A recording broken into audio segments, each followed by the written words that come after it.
criou no coração dele, ali no céu, orgulho, achou nele iniquidade, e a iniquidade é a razão de haver separação entre Deus e a sua criatura.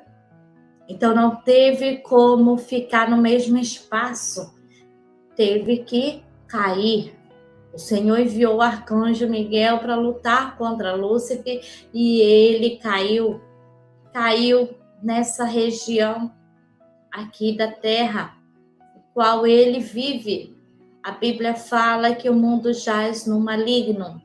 Isso mostra que ele domina esse território espiritual sobre a terra, mas que há um que governa muito maior do que ele, que é Deus, que tem todo o poder, e ele envia seus anjos para, no momento certo de uma guerra, com esses principados, com essas potestades de Satanás, nos darmos a vitória, como foi de Daniel, que nós vimos que ele orou, o Senhor enviou a resposta no mesmo dia, mas houve uma guerra tremenda de 21 dias, e o arcanjo Miguel lutou, e no 21º dia veio a vitória.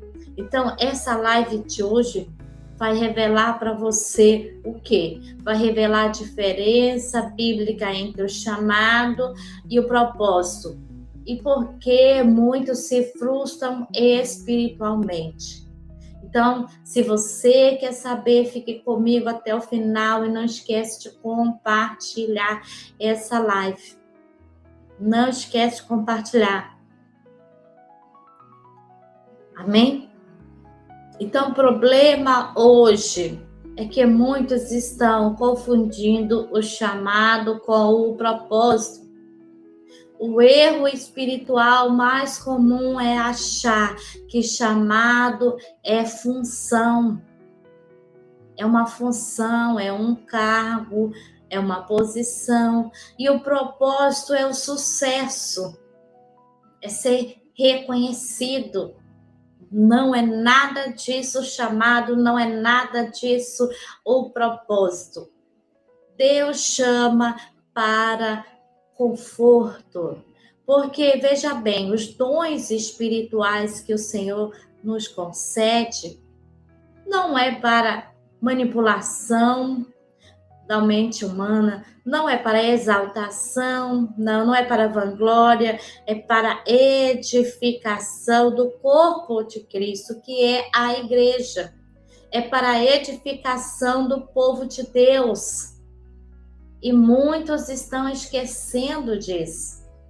Aí está a razão de mudarem o sentido do que é chamado e do que é propósito. Olha lá, vamos para a Bíblia Sagrada, porque ela nos esclarece. Provérbio 19:21 vai dizer o quê? Muitos propósitos há no coração do homem, mas o conselho do Senhor permanecerá. Então, no coração do homem há muitos propósitos. Há muitos sonhos, há muitas visões, há muitos achismos. Só que o conselho do Senhor permanece, porque qual é o conselho do Senhor? É a Bíblia Sagrada. O conselho do Senhor é a Bíblia Sagrada. É o manual de fé, é o manual da nossa vida diária, é a Bíblia Sagrada. Se você quer ter um casamento abençoado, vá pela Bíblia, que ensina como proceder, como tratar a esposa, o esposo, os filhos, como obedecer às autoridades, como trabalhar com amor, com afinco, como tratar o seu semelhante como a si mesmo. Então, tudo isso está dentro da Bíblia Sagrada, são os conselhos que permanecem, não mudam, são imutáveis. A Bíblia Sagrada é imutável, ela não muda. Ai daquele que muda um aio, que acrescenta ou tira da Bíblia Sagrada, porque pagará um alto preço. Então, propósitos humanos são muitos, mas o conselho do Senhor, ele é único, irrevogável. É um decreto. Se lembra dos reis de antigamente, que quando eles faziam um decreto e pegavam o seu anel e ali carimbava com o seu anel, era irrevogável, não podia mais mudar. Por isso que Daniel foi para a cova dos leões. Por quê? Porque aqueles que estavam junto do rei em ludibriaram o rei para que ele jogasse Daniel na cova dos leões, porque foi criado um decreto que tinha que adorar aquele rei, que quem fizesse oração contrária, fizesse a oração que não fosse para ele, não adorasse a ele, teria que ser jogado na cova dos leões.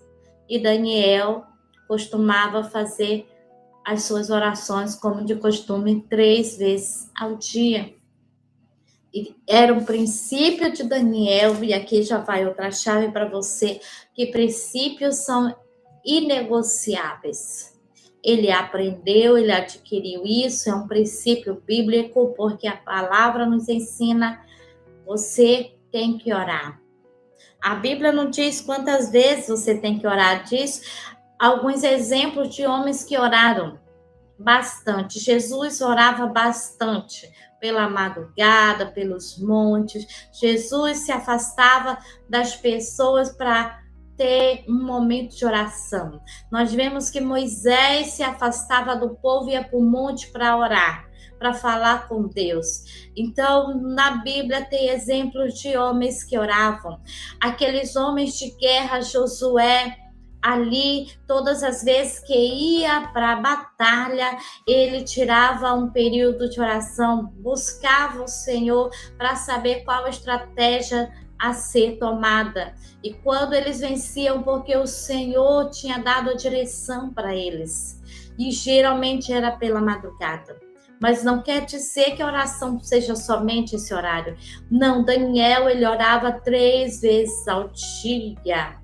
A oração que curou aquele coxo foi a oração da hora nona, a oração essa que nós estamos aqui nesse horário maravilhoso das 3 horas da tarde, que é um tempo profético para a minha vida e para a sua vida, o qual nós aceleramos o nosso milagre através dessa janela que o Senhor abre profeticamente para nossas vidas, mostrando a sua maravilhosa soberania no tempo e no espaço, em como visitar o homem, em como se manifestar para o homem.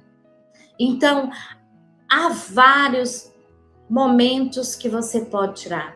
Aí há princípios que você não pode abrir mão. E um deles é o seu tempo com Deus. Esse princípio você não pode deixar de fazer. Aquele que deixa esse princípio por várias coisas da vida, corre o risco de morrer espiritualmente, de ficar como no vale de ossos secos, sequíssimos, mortos. Mas você que mantém a sua vida de oração, que não abre mão deste princípio, que é falar com Deus, de tirar o seu tempo com Deus, você adquire força para permanecer firme nos tempos difíceis, na adversidade, nas afrontas, na angústia da vida, nas aflições, nas enfermidades e tudo que vier, você vai estar preparado. Por quê? Porque você não negociou a sua fé, o seu princípio de estar com Cristo. É isso que te dá alicerce. É isso que faz você permanecer de pé. Não é pelos seus dons, não é pelo que você é, mas é pelo que ele é em você, pela presença dele na sua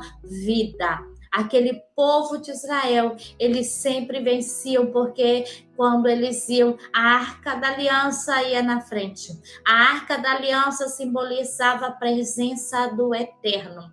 Então, em nossas vidas, o que mostra a presença do Eterno em nossa vida é a Arca da Aliança, que é a oração. É a nossa oração, é o nosso relacionamento com Deus.